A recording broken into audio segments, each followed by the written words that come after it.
Well, good morning, everyone. This is actually Monday, March 15th, and there was one more setup that I neglected to put on over the weekend for a weekly market setup. So it's early enough, and Monday morning, I thought I'd go ahead and do just a quick single video for this one. So it's JP Morgan, and it's got a daily, on the daily chart, a butterfly sell pattern.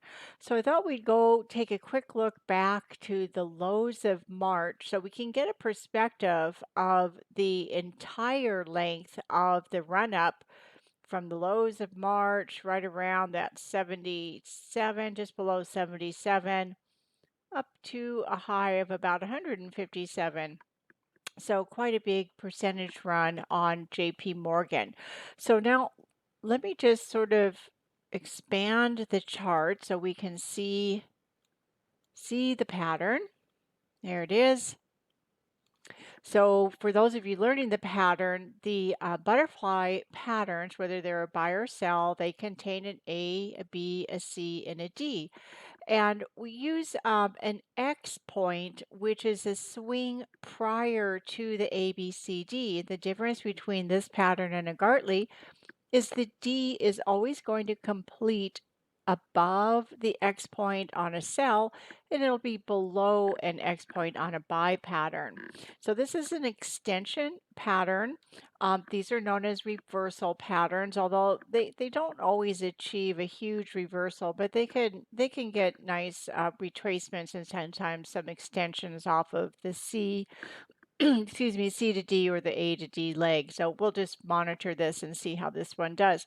And then of course they can also get retracements to C to D or retracements A to D. So again, it's a function of how you manage your trades. But let's take a quick look here at the RSI because this caught my eye with this pattern.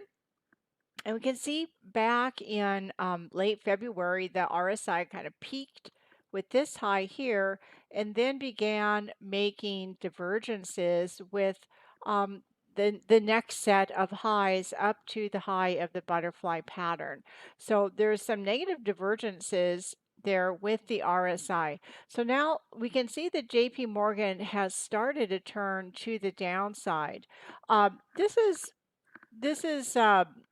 the type of a setup here where, if you're trading something like this, a setup like this, it's turned, you can still find a decent entry in it. Stops can be placed, just above those last highs because the market is sort of saying right here that it's turning.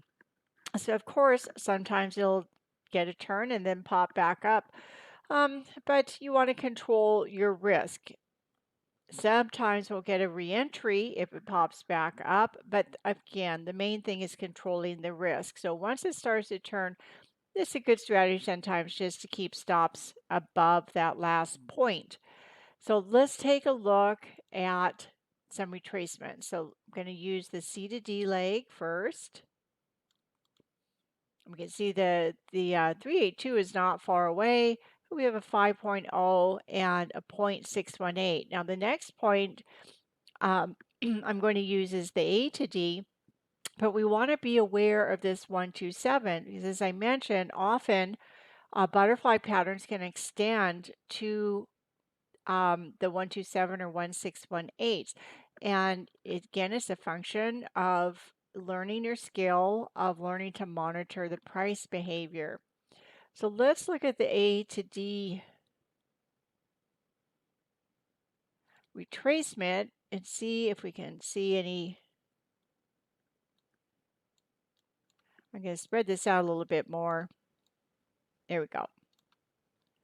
Well, the only thing that really strikes me as, these two right here, the 0.886 and about the 786 of the CD and the A to D here are just right on top of each other, that 140, 149 area, and then the 50 and the 0.618 right here.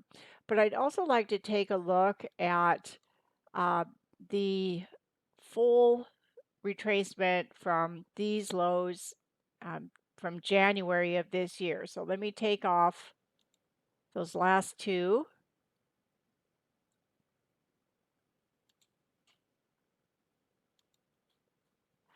and put on the fib retracement